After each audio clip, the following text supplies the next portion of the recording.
형님, 제 손을 놓으십시오. 어서 가시란 말입니다. 저들이 몰려옵니다. 찢어질 듯한 비명이 고막을 때리고 흙먼지가 뒤섞인 차가운 바람이 폐부 깊숙이 박혀 들어왔다.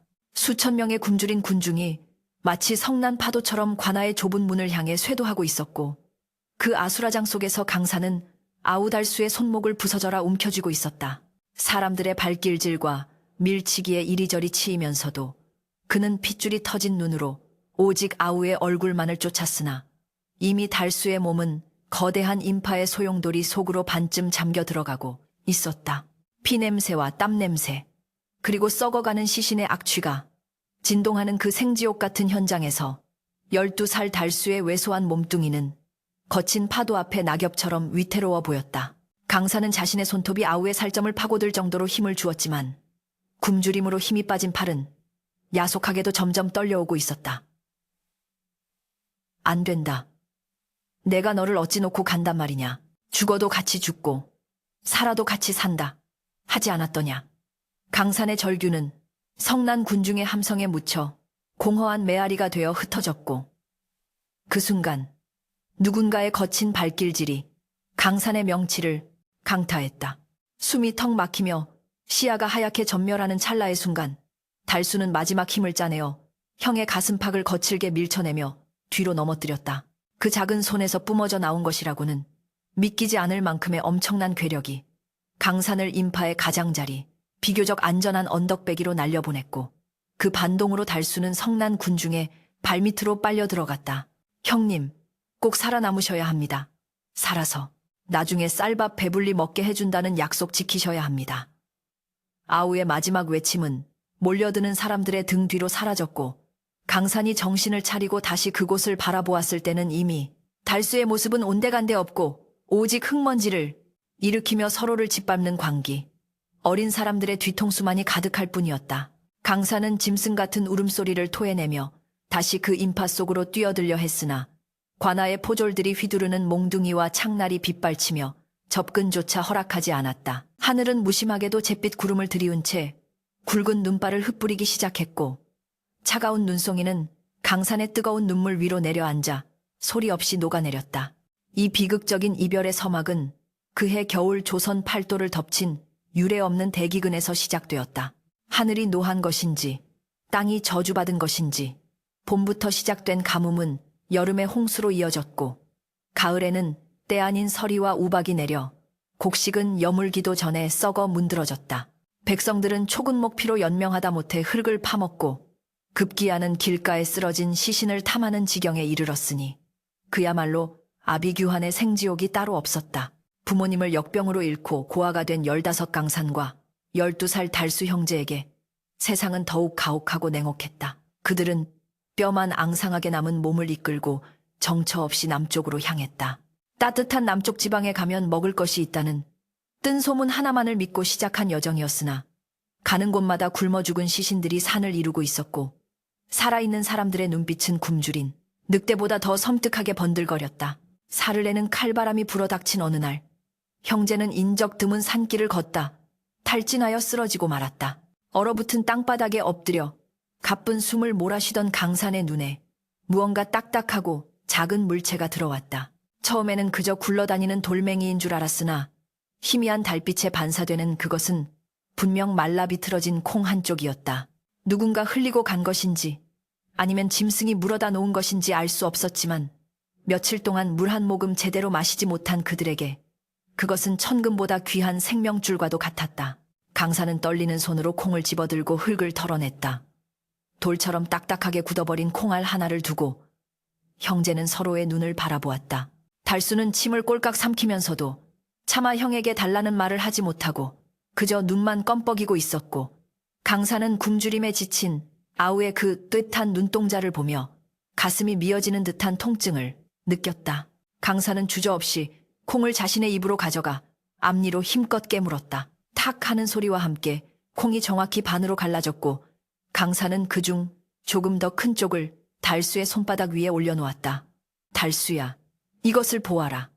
비록 지금은 이 말라빠진 콩 한쪽을 나눠 먹는 신세지만 내 너에게 맹세하마. 강사는 자신의 몫인 반쪽 콩을 소중하게 쥐며 쉰 목소리지만 결연한 어조로 말했다. 우리가 비록 부모를 잃고 천의 고아가 되었으나 반드시 살아남아 훗날에는 고래등 같은 기와집에서 이 밥에 고깃국을 배가 터지도록 먹게 해주마. 내 목숨을 걸고 약속하마. 달수는 형이 건네준 반쪽 콩을 입에 넣고 오랫동안 오물거렸다. 너무 딱딱해서 씹히지도 않았지만 입안에서 불려가며 삼키는 그 콩 조각에서 달수는 형의 피눈물 나는 사랑을 느꼈다. 달수는 콩을 삼킨 후 품속에서 헤어진 옷자락을 찢어 형이 쥐고 있던 나머지 반쪽 콩을 감싸주었다.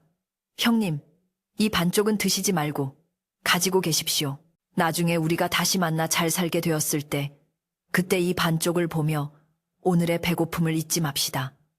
이것이 우리의 징표입니다. 그렇게 콩 한 쪽을 나누어 가진 형제는 서로를 부축하며 다시 걸음을 옮겼고 마침내 관아에서 구휼미를 풀어준다는 소식을 듣고 읍내로 향했다. 읍내 관아 앞마당은 이미 인산인해를 이루고 있었다. 쌀을 배급받기 위해 몰려든 사람들은 질서라고는 찾아볼 수 없었고 서로 먼저 받기 위해 밀치고 밟는 아비규환이 펼쳐지고 있었다. 관아의 문이 열리고 쌀가마니가 보이는 순간 며칠을 굶은 군중의 이성은 끊어지고 말았다. 쌀이다. 쌀을 내놓아라. 누군가의 선동적인 외침과 함께 군중은 폭도로 변해 관아의 담장을 무너뜨리고 밀고 들어갔다. 그 거대한 혼란의 소용돌이 한가운데에 바로 강산과 달수가 있었던 것이다. 형을 살리기 위해 자신을 희생한 달수의 마지막 눈빛, 그 처절하면서도 형을 걱정하던 맑은 눈망울이 강산의 뇌리에 화인처럼 박혀 지워지지 않았다. 눈발이 점점 굵어지며 세상은 온통 하얗게 변해가는데 강산의 세상만은 칠흑 같은 어둠이었다. 그는 달수가 사라진 방향을 향해 무릎을 꿇고 앉아 찢어진 옷자락에 쌓인 반쪽 콩을 가슴에 품고 오열했다. 달수야, 달수야, 내 이놈들을 용서치 않으리라. 내 기필코 살아남아 너를 찾고야 말겠다. 설령 네가 지옥불에 떨어졌다 해도 내 손으로 끄집어낼 것이며 이 나라 조선 팔도를 다 뒤져서라도 너를 찾아내어 비단옷을 입히고 가장 맛있는 음식을 먹일 것이다. 강산의 울음소리는 눈보라에 섞여 마치 짐승의 포효처럼 들렸다. 그의 주먹 쥔 손 안에서 콩 반쪽은 그의 체온과 섞여 뜨겁게 달아올랐고 그것은 단순한 곡식이 아니라 잃어버린 혈육이자 반드시 되찾아야 할 자신의 반쪽 심장이 되어가고 있었다. 차가운 눈바닥에 엎드려 통곡하던 강산의 주위로 하나둘씩 사람들이 쓰러져 죽어가고 있었지만 강산은 일어설 줄을 몰랐다. 그때 웅성거리는 소리와 함께 관군들이 들이닥쳐 폭동을 진압하기 시작했고 몽둥이 찜질에 피를 흘리며 끌려가는 사람들 사이로 강산 역시 짐짝처럼 들려 내동댕이 쳐졌다. 정신이 혼미해지는 와중에도 강산은 품속에 반쪽 콩이 든 주머니를 필사적으로 움켜쥐었다. 이것마저 잃어버리면 아우와의 연결고리가 영영 끊어질 것만 같은 공포가 엄습했기 때문이었다. 차가운 옥사 바닥에 던져진 강산은 좁은 창살 사이로 들어오는 희미한 달빛을 바라보며 이를 악물었다. 입안에서 비릿한 피맛이 느껴졌다. 그것은 절망의 맛이 아니라 살아남아야만 하는 도끼의 맛이었다. 아우 달수가 자신을 살리기 위해 그 지옥 같은 인파 속으로 사라졌다면 자신은 그 목숨값을 하기 위해서라도 악착같이 살아남아 높은 자리에 올라야만 했다. 그래야만 힘없는 자가 짓밟히는 이 더러운 세상에서 아우를 지킬 수 있을 테니까. 어둠이 짙게 깔린 옥사한 강산은 덜덜 떨리는 손으로 품속의 콩 주머니를 꺼내어 뺨에 비비었다. 차가운 콩의 감촉이 마치 달수의 뺨처럼 느껴져 가슴이 미어졌다. 기다려라 달수야. 형이 간다. 10년이 걸리든 20년이 걸리든 내 반드시 너를 찾아갈 것이다. 강산의 눈빛은 더 이상 15소년의 유약한 눈빛이 아니었다. 그것은 굶주린 짐승의 눈빛이자 복수와 생존을 다짐하는 수컷의 강렬한 눈빛으로 변해 있었다. 옥사 밖에서는 여전히 굶주린 백성들의 신음과 곡소리가 끊이지 않았고 조선의 밤은 그 어느 때보다 길고 혹독하게 깊어가고 있었다. 강산의 운명은 그날 밤 반쪽 콩과 함께 완전히 뒤바뀌어 버렸다. 이제 그는 더 이상 거리를 떠돌던 고아가 아니었다. 잃어버린 반쪽을 찾기 위해 세상과 맞서 싸울 준비를 마친 전사가 되어가고 있었다.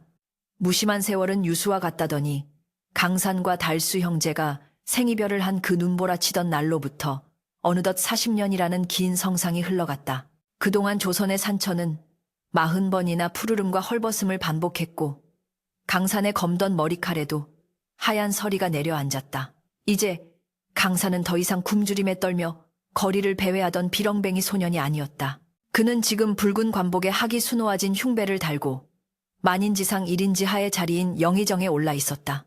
임금의 총애를 한 몸에 받으며 조정의 대소사를 관장하는 그의 권세는 나는 새도 떨어뜨릴 정도였으나 정작 강산의 얼굴에는 단 한 번도 편안한 미소가 머문 적이 없었다. 으리으리한 기와집 안채에 자개로 장식된 화려한 문갑과 은은한 향이 감도는 침소에 앉아 있어도 그의 마음은 늘 40년 전 그 차가운 눈밭을 헤매고 있었다. 밤마다 꿈속에서 아우 달수는 피투성이가 된 채 형님 배가 고픕니다라고 울부짖었고 그때마다 강산은 식은땀을 흘리며 비명을 지르며 깨어나곤 했다.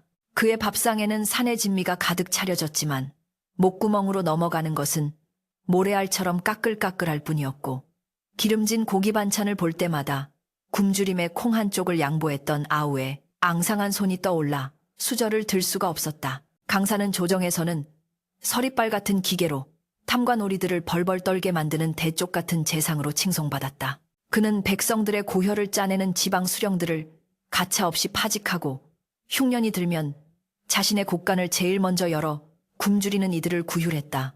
사람들은 그런 그를 두고 하늘이 내린 재상이라 칭송했지만 강산의 속내는 숯검정처럼 타들어가고 있었다. 그가 백성에게 그토록 집착하는 이유는 단 하나, 조선팔도 어딘가에 살아있을지도 모르는 아우달수가 혹여나 굶고 있지는 않을까 하는 뼈저린 염려 때문이었다. 대감마님, 밤이 깊었습니다. 이제 그만 침소에 드시지요. 늙은 청지기가 조심스럽게 권해도 강산은 묵묵부답으로 창밖에 달만 바라보았다. 저 달은 40년 전 그날 밤에도 무심하게 떠 있었지. 강산은 품속 깊은 곳, 비단 주머니 속에 고이 간직한 반쪽 콩을 꺼내어 어루만졌다. 세월의 때가 묻어 이제는 형체조차 알아보기 힘들게 변해버린 그 딱딱한 조각은 강산에게 있어 임금의 옥새보다 더 귀중한 보물이었다. 달수야, 살아만 있어다오. 네가 살아만 있다면 내 이 모든 부귀영화를 버리고서라도 너에게 달려갈 것이다. 그의 눈가에 맺힌 눈물은 주름진 뺨을 타고 흘러내려 콩 조각을 적셨다. 한편 한양 도성 안에서 가장 부유하지만 인심 사납기로 소문난 조대감의 저택 뒷방 행랑채에는 짐승보다 못한 삶을 이어가는 한 늙은 노비가 있었다. 사람들은 그를 본명 대신 그저 개똥이라 불렀다. 40년 전 기근의 소용돌이 속에서 머리를 다쳐 과거의 기억을 대부분 잃어버린 달수는 자신이 누구인지 어디서 왔는지조차 모른 채 노비 사냥꾼에게 잡혀 조대감 댁으로 팔려왔던 것이다. 칠순이 다 되어가는 나이에도 그는 새벽닭이 울기 전부터 일어나 마당을 쓸고 소여물을 끓이고 장작을 패야 했다. 그의 손은 거북이 등껍질처럼 갈라져 피가 배어나왔고 허리는 기역자로 굽어 펴질 줄을 몰랐다. 조대감은 성정이 포악하고 의심이 많아 노비들에게 툭하면 매질을 일삼았는데 특히 말수가 적고 행동이 쇳뜬 달수는 그의 화풀이 대상이 되기 일쑤였다. 이 천뱅이 같은 놈 밥값을 못하면 매라도 맞아야 정신을 차리지. 조대감의 고함과 함께 날아든 채찍이 달수의 등짝을 후려칠 때마다 늙은 노비는 비명도 지르지 못하고 웅크린 채 그저 달달 떨 뿐이었다. 어느 혹독한 겨울날 달수는 얼어붙은 냇가에서 빨래를 하다가 손가락의 감각을 잃고 빨래 방망이를 놓치고 말았다. 방망이는 얇은 얼음장을 깨고 물속으로 가라앉았고 이를 본 조대감 집안의 집사는 불같이 화를 내며 달수를 걷어찼다. 이 빌어먹을 늙은이가 귀한 방망이를 잃어버려 내놈 목숨값보다 비싼 것이다. 당장 들어가서 찾아오지 못할까. 살을 내는 듯한 차가운 물속으로 달수는 주저없이 들어갔다. 뼛속까지 파고드는 한기에 온몸이 마비되는 것 같았지만 방망이를 찾지 못하면 멍석마리를 당해 죽을지도 모른다는 공포가 그를 움직이게 했다. 물속을 더듬거리던 그의 손에 쥐어진 것은 방망이가 아닌 날카로운 돌멩이였고 손바닥이 찢어져 붉은 피가 얼음물 위로 번져나갔다. 겨우 방망이를 찾아 물 밖으로 나왔을 때 그는 입술이 파랗게 질려 숨조차 제대로 쉬지 못하고 있었다. 젖은 옷이 순식간에 얼어붙어 갑옷처럼 몸을 옥죄어 왔지만 누구 하나 그에게 따뜻한 불을 내어주거나 마른 옷을 건네는 이는 없었다. 그는 덜덜 떨며 돼지우리 옆 집더미 속으로 기어들어갔다. 그곳이 그에게 허락된 유일한 안식처였다. 어둠이 내리고 모두가 잠든 시각. 달수는 품속 깊숙이 숨겨두었던 낡은 헝겊 꾸러미를 꺼냈다. 떨리는 손으로 매듭을 풀자 그 안에서 검게 변색된 작은 콩 반쪽이 나왔다. 그것은 달수가 지닌 유일한 재산이자 지워진 기억 너머 어렴풋이 남아있는 따뜻한 온기의 증거였다. 그는 왜 자신이 이것을 목숨처럼 지니고 있는지 정확한 이유는 기억나지 않았다. 다만 이것을 볼 때마다 가슴 한구석이 찡해오며 누군가가 사무치게 그리워진다는 것만은 알 수 있었다. 형님. 달수의 입에서 무의식적으로 튀어나온 단어였다. 그가 기억하는 유일한 단어.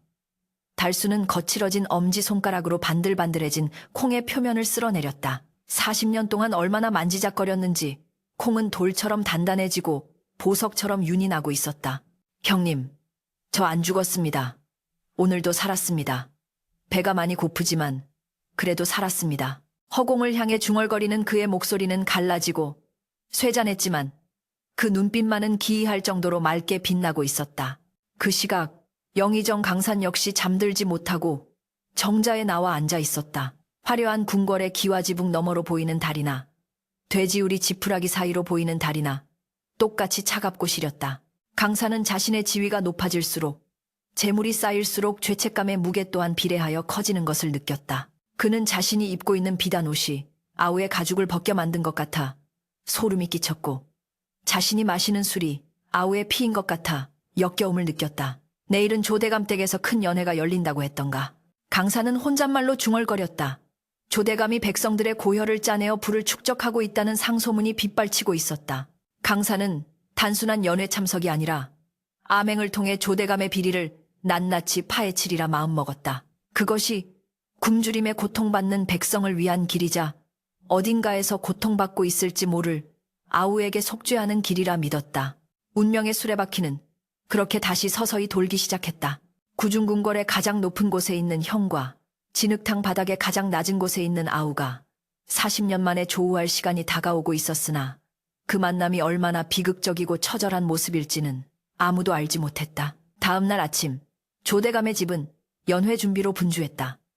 전국 각지에서 올라온 진귀한 식재료들이 산더미처럼 쌓였고 콧대 높은 기생들과 악공들이 줄을 지어 들어왔다. 달수는 새벽부터 일어나 마당에 물을 뿌리고 멍석을 깔았다. 허리가 끊어질 듯 아팠지만 쉴 틈은 없었다. 어이 개똥이 거기 멍석 똑바로 못 깔아. 오늘 오시는 손님들이 어떤 분들인데 그따위로 일을 해. 집사의 채찍이 허공을 가르며 날아들었고 달수는 움찔하며 바닥에 납작 엎드렸다. 그의 시선이 닿은 곳은 대문 밖 화려한 가마들이 줄지어 들어오는 길목이었다. 저 높은 가마에 탄 사람들은 자신과 같은 사람일까? 아니면 하늘에서 내려온 신선들일까? 달수는 멍하니 생각하다가 다시 채찍 세례를 맞아야 했다. 그의 품속에 든 반쪽 콩이 툭 하고 가슴을 찔렀다. 마치 조금만 더 참아라. 곧 끝난다라고 위로하는 듯했다. 달수는 아픈 허리를 두드리며 다시 일어났다. 오늘따라 유난히 까치가 시끄럽게 울어대고 있었다.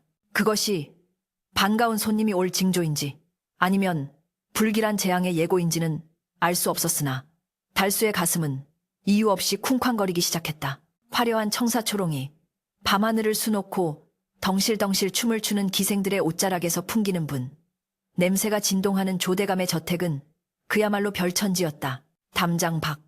백성들은 초근목 피로 연명하며 굶어 죽어가고 있건만 담장 안은 흘러넘치는 술과 고기로 주지육림을 이루고 있었다. 끊임없이 울려 퍼지는 풍악 소리는 담장 밖의 곡소리를 덮어버리기에 충분했고 붉게 타오르는 횃불은 밤의 어둠뿐만 아니라 세상의 도리마저 태워 없애는 듯했다. 강사는 남루한 선비복장으로 신분을 위장한 채 이 역겨운 연회장의 구석진 자리에 앉아 있었다. 그는 각근을 고쳐매며 날카로운 눈매로 연회장을 훑었다. 기름진 음식을 탐욕스럽게 씹어 삼키는 양반들의 번들거리는 입술 권력에 아부하며 굽실거리는 관리들의 비굴한 웃음소리.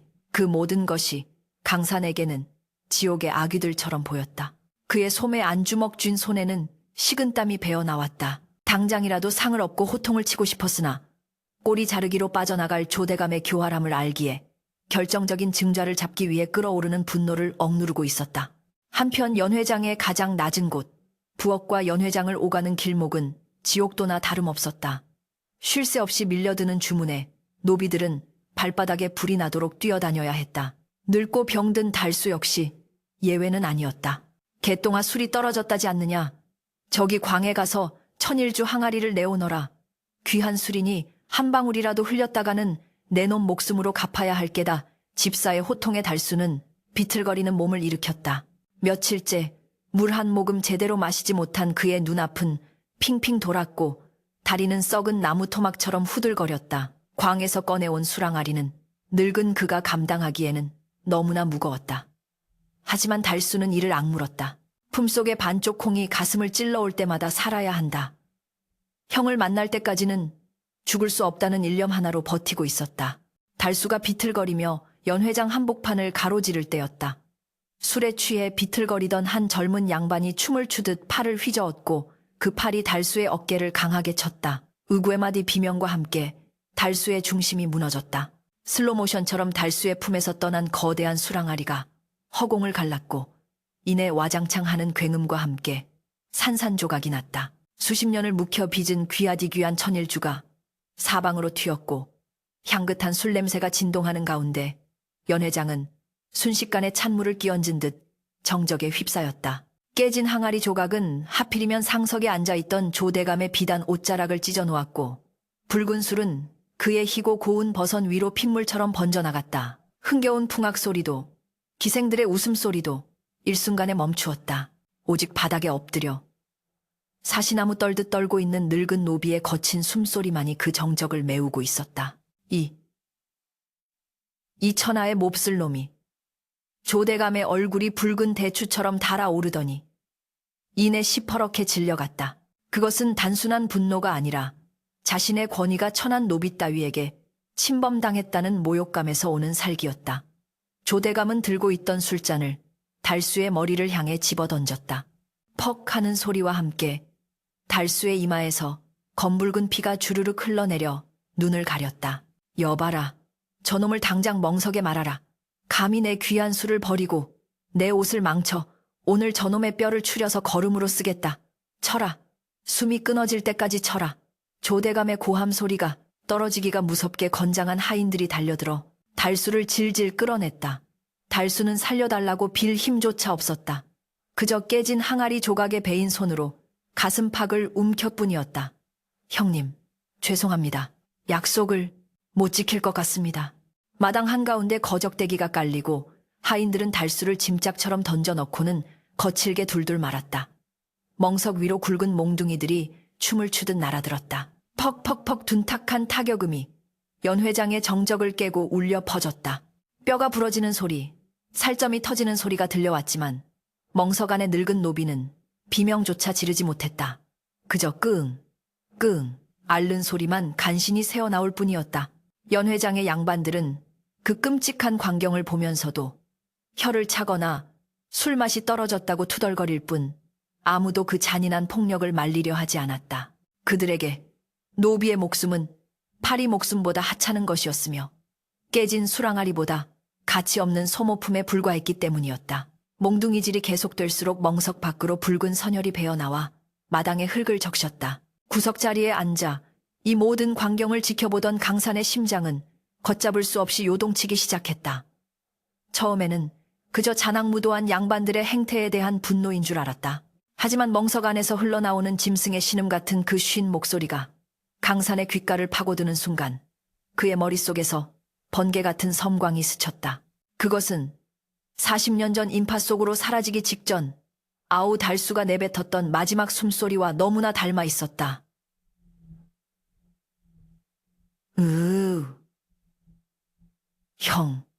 형님. 환청인지 실제인지 모를 희미한 소리가 강산의 고막을 때렸다. 그 순간 강산의 이성은 마비되었고 오직 본능만이 그를 움직였다. 저 멍석 안에 있는 것이 누구인지 확인해야 한다는 저 가엾은 생명을 지금 구하지 않으면 평생을 지옥 속에서 살게 될 것이라는 강렬한 예감이 그의 온몸을 휘감았다. 강사는 자리를 박차고 일어났다. 그가 쥐고 있던 술잔이 바닥에 떨어져 깨졌지만 그는 아랑곳하지 않고 마당을 향해 성큼성큼 걸어 나갔다. 그의 걸음걸이에는 범접할 수 없는 위엄과 살기가 서려 있었다.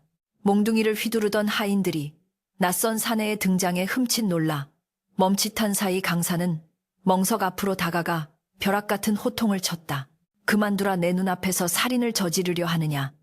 그의 목소리는 연회장의 담장을 넘을 듯 쩌렁쩌렁하게 울렸다. 술에 취해 비스듬히 앉아있던 조대감이 눈을 부라리며 소리쳤다.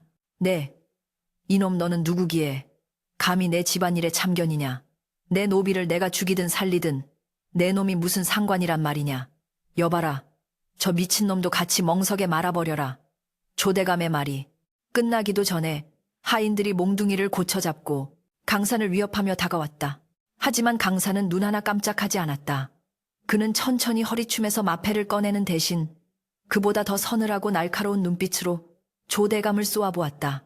사람의 탈을 쓰고 어찌 이리도 잔혹할 수 있단 말이냐. 하늘이 두렵지 않으냐. 이 늙은이가 실수로 술을 엎질렀다 하여 목숨을 앗아가는 것이 내 놈들이 말하는 양반의 법도냐. 강산의 기세에 눌린 하인들이 슬금슬금 뒷걸음질 쳤다. 강산은 조대감을 무시하고 피투성이가 된 멍석 쪽으로 몸을 굽혔다. 피비린내가 코를 찔렀다. 그는 떨리는 손으로 멍석의 매듭을 풀었다.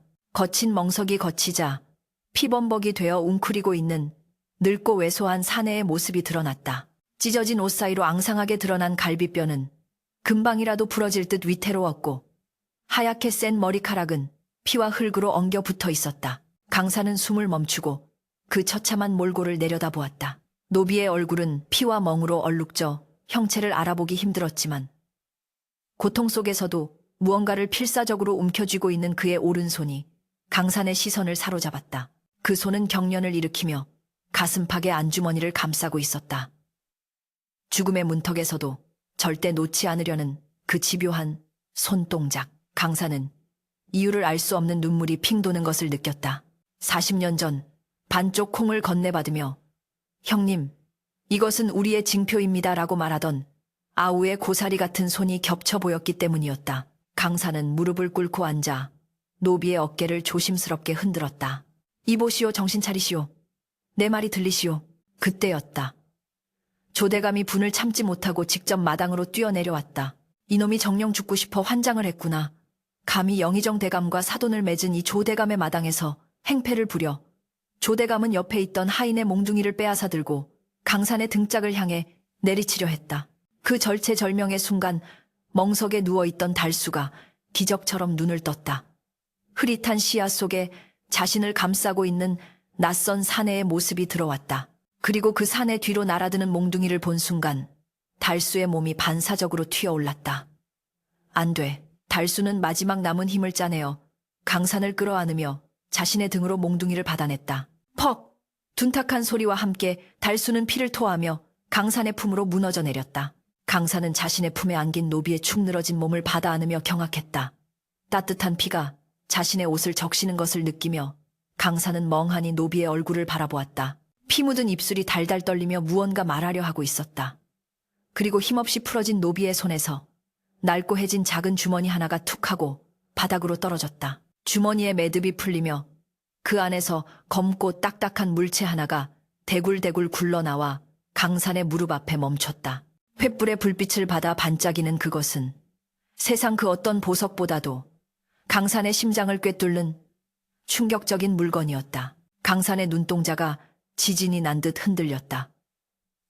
주변의 소음이 순식간에 사라지고 오직 그 작은 콩 조각만이 세상의 전부인 것처럼 시야를 가득 채웠다. 강산의 시선은 자신의 무릎 앞에 굴러떨어진 그 작고 볼품없는 검은 물체에 못 박혀버렸다. 세상의 모든 소음이 진공 속으로 빨려 들어간 듯 그의 귀에는 자신의 심장이 터질 듯 쿵쾅거리는 소리만이 천둥처럼 울려 퍼졌다. 그것은 분명 반쪽 콩이었다. 40년이라는 긴 세월의 풍파를 견디며 까맣게 산화되고 땀과 손때에 절어 반질반질하게 달아버린 콩조각. 하지만 강산은 단번에 알아볼 수 있었다. 저것은 단순한 곡식 나달이 아니었다. 그것은 혹독했던 그 겨울, 생사의 갈림길에서 자신이 이롭게 물어 아우에게 건네주었던 자신의 심장 반쪽이자 피보다 진한 형제의 결정체였다. 강산의 손이 사시나무 떨리듯 요동쳤다. 그는 숨조차 쉬지 못한 채 마치 깨지기 쉬운 유리구슬을 다루듯 조심스럽게 바닥에 떨어진 콩 조각을 집어들었다. 손끝에 닿는 차갑고 딱딱한 감촉이 전해지는 순간 참아왔던 뜨거운 눈물이 댐이 무너지듯 왈칵 쏟아져 내렸다. 이것은 강산의 입술이 파르르 떨리며 억눌린 신음이 새어나왔다. 그때 살기등등한 조대감의 고함 소리가 강산의 귓가를 때렸다. 여봐라. 저놈들이 무슨 작당을 하는 게냐. 어서 저 미친놈과 늙은 노비를 묶어라. 내 오늘 저것들의 가죽을 벗겨본보기로 삼으리라. 조대감의 명령에 하인들이 다시 몽둥이를 치켜들고 달려들었다. 하지만 강산은 그들을 쳐다보지도 않았다. 그는 피투성이가 되어 쓰러져 있는 노비, 아니 자신의 아우 달수의 얼굴을 뚫어지게 바라보았다. 짓무르고 터진 피부 고생에 찌들어 늙어버린 주름진 얼굴 속에서 40년 전 헤어졌던 12살 소년의 맑은 눈망울이 겹쳐 보였다. 달수야. 정녕, 네가 달수란 말이냐? 내 동생 달수란 말이냐? 강산은 떨리는 손으로 품속 깊이 간직해온 자신의 비단 주머니를 꺼냈다. 그리고 주머니 속에서 자신이 40년 동안 목숨처럼 지켜온 나머지 반쪽 콩을 꺼내어 달수의 손에서 나온 반쪽 콩에 가져다 대었다. 두 개의 콩 조각이 맞닿는 순간 주변의 공기마저 숨을 죽인 듯했다. 거칠게 깨졌던 단면은 마치 처음부터 하나였던 것처럼 완벽하게 맞물렸다. 톱니바퀴처럼 어긋남 없이 딱 들어맞는 그 작은 콩 알 하나가 완성되는 순간 강산의 가슴 속에서 거대한 오열이 폭발했다. 으아, 달수야. 형이 왔다. 형이 너무 늦게 왔구나. 이 못난 형을 용서해다오. 강산의 처절한 절규는 조대감 집안의 담장을 넘어 밤하늘을 찢어놓을 듯 울려 퍼졌다. 달려들던 하인들은 그 기괴하고도 비통한 울부짖음에 기세가 꺾여 주춤거렸고 연회장의 양반들도 술잔을 떨어뜨리며 이 기이한 광경을 지켜보았다. 피범벅이 된 노비를 끌어안고 짐승처럼 울부짖는 남루한 선비의 모습에서 범접할 수 없는 서러움과 분노가 뿜어져 나오고 있었다. 영문도 모른 채 분노에 찬 조대감은 씩씩거리며 강산에게 다가와 발길질을 해댔다. 에이, 재수 없는 놈 죽으려거든. 곱게 죽을 것이지. 어디서 곡소리냐? 조대감의 발이 강산의 어깨를 강타했지만 강산은 미동도 하지 않았다. 그는 천천히, 아주 천천히 고개를 들어 조대감을 올려다보았다. 방금 전까지 눈물로 범벅이 되어 있던 강산의 눈빛은 이제 지옥에서 기어나온 야차보다 더 무섭고 차갑게 변해 있었다. 그의 눈에서 뿜어져 나오는 서슬퍼런 살기에 조대감은 순간 등골이 오싹해지며 뒷걸음질 쳤다. 네 이놈, 내 놈이 정령 사람의 탈을 쓴 짐승이로구나. 강산이 자리에서 일어났다. 그의 목소리는 낮았지만 좌중을 압도하는 묵직한 힘이 실려 있었다. 감히 누구의 몸에 손을 대는 것이냐? 감히 누구의 형제에게 매질을 하였느냐? 강산은 허리춤에서 무언가를 꺼내어 밤하늘 높이 치켜들었다. 횃불의 붉은 불빛을 받아 번쩍이는 그것은 둥근 탐새 덩어리, 바로 암행어사의 신분증인 마패였다. 하지만 그것은 일반적인 마패가 아니었다. 5마리의 말이 새겨진 오마패, 우마파의 왕의 특명을 받고 내려온 최고 위직 관리만이 지닐 수 있는 권위의 상징이었다. 암행어사 출두야. 강산의 우렁찬 외침과 동시에 담장 밖 어둠 속에서 잠복하고 있던 역졸들이 구름대처럼 몰려들어왔다. 암행어사 출두야. 암행어사 출두야. 수십 명의 역졸들이 몽둥이를 들고 연회장을 포위하자 흥청망청하던 연회장은 순식간에 아수라장이 되었다. 기생들은 비명을 지르며 도망쳤고 양반들은 혼비백산하여 쥐구멍을 찾기 바빴다. 조대감은 얼굴이 하얗게 질려 다리에 힘이 풀린 채 주저앉았다. 아니, 저것은. 강산은 마패를 다시 품에 넣고 쓰고 있던 갓을 벗어 던졌다. 흐트러진 머리카락 사이로 드러난 그의 얼굴을 본 몇몇 고위 관리들이 경악하며 바닥에 머리를 쳐박았다. 아이고, 대감마님, 영의정 대감마님이 아니십니까? 영의정 대감이라니. 저분이 좌중은 충격과 공포의 도가니에 빠졌다. 콧대 높던 조대감의 눈동자가 흔들리며 초점을 잃었다. 자신이 멸시하고 발길질했던 남루한 선비가 조선의 모든 관리를 호령하는 영의정 강산이었다니 이것은 꿈이어야 했다. 악몽이어야만 했다. 하지만 눈앞에 서 있는 강산의 서리빨 같은 기세는 부인할 수 없는 현실이었다.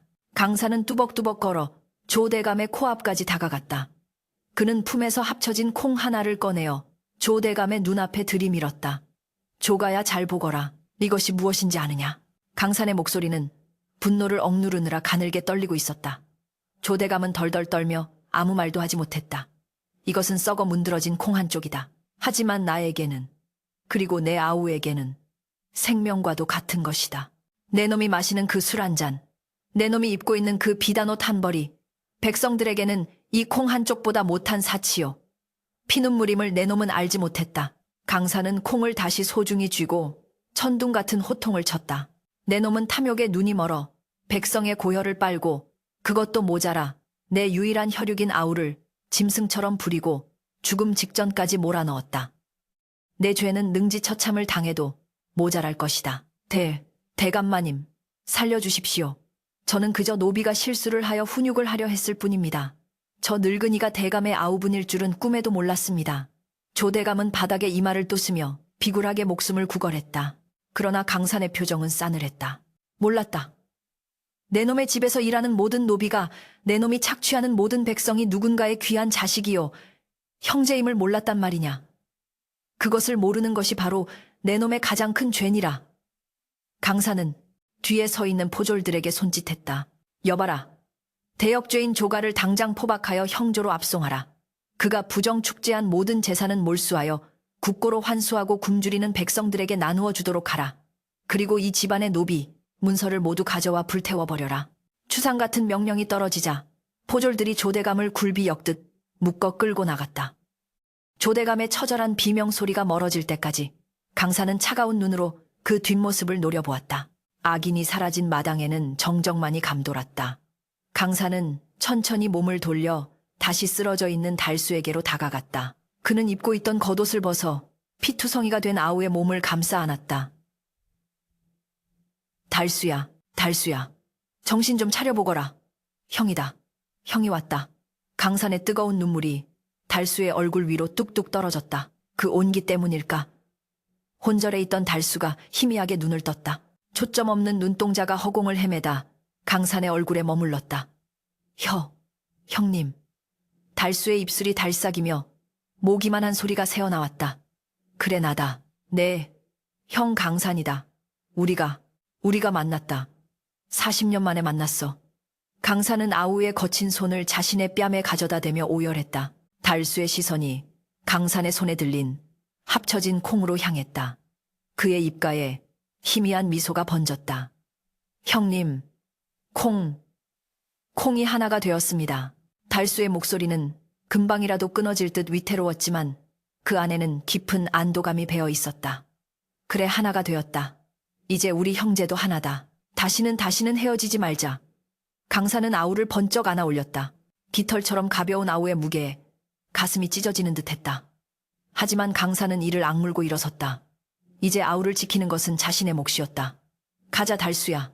우리 집으로 가자. 가서 따뜻한 밥 먹자. 형이 약속하지 않았느냐. 배 터지게 먹게 해준다고. 강산은 역졸들의 호의를 받으며 조대감의 집을 나섰다. 멍석 위에는 아우가 흘린 피가 흥건했지만 그들이 나가는 길 위에는 밝은 달빛이 쏟아지고 있었다. 구경 나온 백성들은 영의정이 피투성이가 된 노비를 안고 나오는 기이한 광경에 숨을 죽였다. 누군가가 소리쳤다. 저 노비가 영의정 대감의 잃어버린 동생이라더군. 그 말은 삽시간에 퍼져나갔고 백성들은 눈물을 흘리며 그들의 뒤를 따랐다. 강산의 품에 안긴 달수는 형의 심장 소리를 들으며 40년 만에 처음으로 깊고 평온한 잠에 빠져들었다. 그것은 고통과 굶주림이 없는 꿈에 그리던 형의 품속 안식이었다. 밤바람은 여전히 찼지만 두 형제를 감싸고 있는 공기는 봄날의 햇살처럼 따스했다.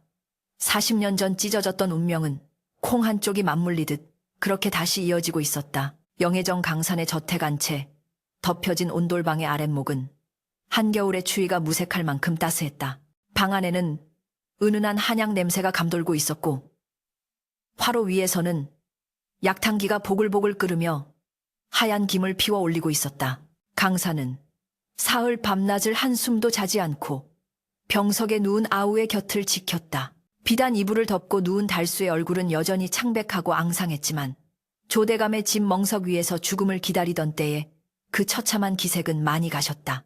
강사는 물에 적신 수건으로 아우의 이마에 맺힌 식은땀을 조심스럽게 닦아냈다. 그 거칠고 투박한 피부, 고된 노동으로 굽어버린 손가락 마디마디를 어루만질 때마다 강산의 가슴은 숫덩이처럼 까맣게 타들어갔다. 달수야, 이제 그만 일어나거라. 일어나서 형이 차려준 따뜻한 밥을 먹어야지. 40년을 기다리지 않았느냐. 강산의 나직한 목소리가 방 안의 정막을 채웠다. 의원은 달수의 기력이 워낙 쇠하여 장담할 수 없다고 했으나 강산은 하늘이 두 형제를 이리 만나게 해놓고 허망하게 갈라놓지는 않을 것이라 굳게 믿고 있었다. 그때였다. 굳게 닫혀있던 달수의 눈꺼풀이 파르르 떨리더니 깊고 어두운 우물 속에서 물을 길어 올리듯 천천히 눈을 떴다. 흐릿한 동공이 천장의 석가래를 훑고 이내 곁에 앉아있는 강산의 얼굴에 머물렀다. 형님. 갈라진 논바닥 같은 목소리였지만 강산에게는 천상의 음악보다 아름답게 들렸다. 강산은 화들짝 놀라 아우의 손을 맞잡았다. 그래, 달수야. 정신이 드느냐? 나를 알아보겠느냐?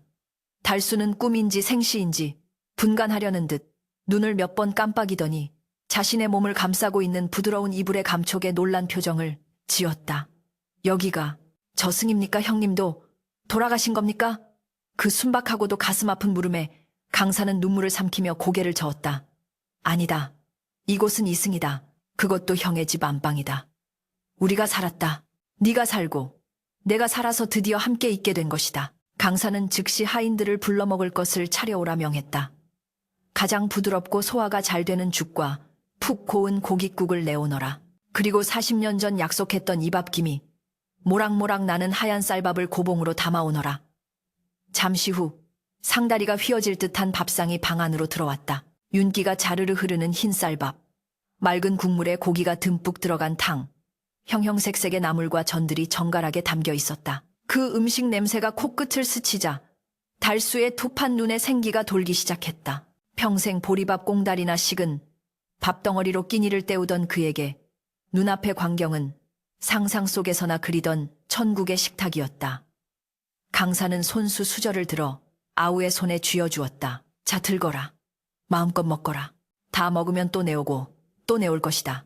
이제 평생 배고플 일은 없다. 달수는 떨리는 손으로 숟가락을 쥐었으나 차마 밥그릇으로 가져가지 못했다. 노비 생활 40년 동안 주인이 먹기 전에는 수저를 들 수 없다는 습관이 뼈에 사무친 탓이었다. 그는 주눅든 눈빛으로 강산의 눈치를 살폈다. 그 모습을 본 강산의 가슴이 미어지는 듯했다. 아우야, 왜 먹지를 못하느냐? 내 눈치 볼 것 없다. 이 집의 주인은 나지만 내 주인은 바로 너다. 어서 먹거라. 강산이 재차 권하자 달수는 그제야 조심스럽게 숟가락을 밥그릇에 꽂았다. 하얀 쌀밥 한 숟가락을 퍼서 입에 넣는 순간 달수의 눈에서 굵은 눈물방울이 뚝뚝 떨어져 밥상 위로 흘러내렸다. 입안에서 사르르 녹는 쌀밥의 단맛, 따뜻한 국물의 온기가 온몸으로 퍼져나가자 그는 어린아이처럼 엉엉 울기 시작했다. 형님, 밥이 너무 답니다. 평생 이렇게 맛있는 건 처음 먹어봅니다.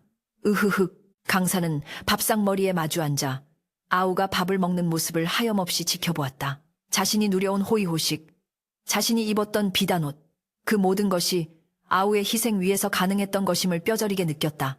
강사는 품에서 합쳐진 콩알을 꺼내어 밥상 한가운데 올려놓았다. 금수저 은수저가 번쩍이는 화려한 밥상 위에서 그 까맣고 볼품없는 콩 한 알은 그 어떤 보석보다 찬란한 빛을 발하고 있었다. 달수야, 이것을 보아라. 우리가 이 반쪽 콩 하나로 40년을 버텼다.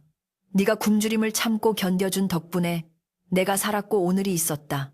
너는 내 생명의 은인이다. 강산의 고백에 달수는 숟가락을 내려놓고 형을 바라보았다. 아닙니다, 형님. 형님이 훌륭한 분이 되셔서 다행입니다.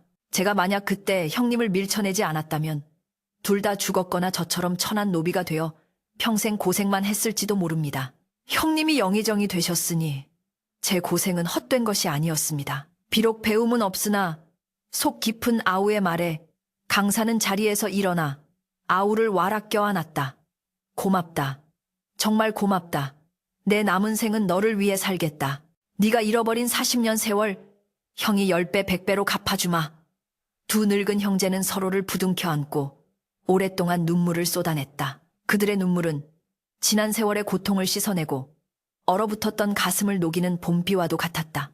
방 밖에서 엿듣던 하인들도 옷소매로 눈물을 훔쳤고 마당의 늙은 소나무조차 가지를 숙여 그들의 재회를 축복하는 듯했다. 그로부터 몇 년의 세월이 흘렀다. 강사는 영의정 자리에서 물러나 향리로 내려왔다. 권력의 정점에 있을 때도 청렴결백했지만 물러난 뒤에는 더욱 검소하게 살며 아우달수와 함께하는 시간을 가장 소중히 여겼다. 달수는 형의 지극한 보살핌 덕분에 건강을 많이 회복했다. 비록 굽은 허리는 펴지지 않았고 몸 여기저기에 고문의 흔적이 남아 있었지만 그의 얼굴에는 더 이상 노비의 비굴함이나 그늘이 없었다. 대신 인자하고 평온한 미소가 자리 잡았다. 형제는 날이 좋으면 함께 뒷산에 올라 산나무를 캐고 비가 오면 사랑방에 마주 앉아 바둑을 두거나 예지야기를 나누며 소일했다. 세상 사람들은 두 형제의 이야기를 전설처럼 입에 올렸다. 반쪽 콩정승이라는 별명이 붙은 강산의 이야기는 자라나는 아이들에게 형제간의 우애가 무엇인지, 진정한 효와 사랑이 무엇인지를 가르치는 귀감이 되었다. 사람들은 부귀영화보다 더 귀한 것이 핏줄의 정이며 고난 속에서도 희망을 잃지 않으면 반드시 보상받는다는 이치를 그들을 통해 배웠다. 조대감의 집터는 폐가가 되어 잡초만 무성해졌지만 강산과 달수가 사는 집에는 언제나 사람들의 웃음소리와 온기가 끊이지 않았다. 강산은 자신의 전 재산을 털어 기근에 시달리는 백성들을 위한 구휼소를 세우고 그 이름을 반두소 반도소, 반쪽 콩의 장소라 지었다. 그곳에서는 배고픈 누구에게나 따뜻한 밥과 국을 대접했고 달수는 몸소 국자를 들고 사람들에게 밥을 퍼주며 행복해했다. 많이 드십시오. 배가 불러야 세상이 따뜻해집니다. 달수의 그 한마디는 그 어떤 명문장보다 사람들의 가슴을 울렸다. 어느 화창한 봄날 형제는 집 앞 툇마루에 나란히 앉아 따사로운 햇볕을 쬐고 있었다. 마당에는 복사꽃이 흐드러지게 피어 분홍빛 꽃비가 내리고 있었다. 강산이 주머니에서 그 오래된 콩을 꺼내어 손바닥 위에 올려놓았다. 세월이 흘러 이제는 윤기마저 바래가고 있었지만 두 조각이 맞물린 자국만은 선명했다. 달수야, 기억나느냐? 그 눈보라치던 밤, 우리가 이 콩을 나누던 때를. 달수가 고개를 끄덕이며 형의 손 위에 자신의 손을 겹쳤다. 어찌 있겠습니까? 그날의 추위와 배고픔이 있었기에 오늘의 이 햇살이 더욱 따뜻한 것 아니겠습니까? 강사는 빙그레 웃으며 아우의 어깨를 감싸 안았다. 그렇지. 인생사 세옹지 마라 했으나 결국 진심은 통하고 핏줄은 이어지는 법이다. 너와 내가 하나이듯 이 콩도 영원히 하나일 것이다. 바람이 불어와 꽃잎이 두 형제의 머리 위로 사뿐히 내려앉았다. 마치 하늘이 내려준 축복의 면류관 같았다. 그들은 더 이상 말이 필요 없었다. 맞잡은 손의 온기만으로도 서로의 마음을 완벽하게 이해하고 있었다. 40년의 모진 풍파를 견뎌낸 형제의 사랑은 마당에 핀 봄꽃보다 더 붉고 진하게 피어올라 조선팔도 강산의 은은한 향기를 퍼뜨리고 있었다. 먼 훗날까지도 사람들은 반쪽 콩이 만들어낸 기적을 이야기하며 험한 세상을 살아가는 힘을 얻곤 했다. 이것이 찢어진 운명을 꿰매고 다시 하나가 된 강산과 달수, 두 형제의 아름답고도 눈물겨운 이야기의 끝이다.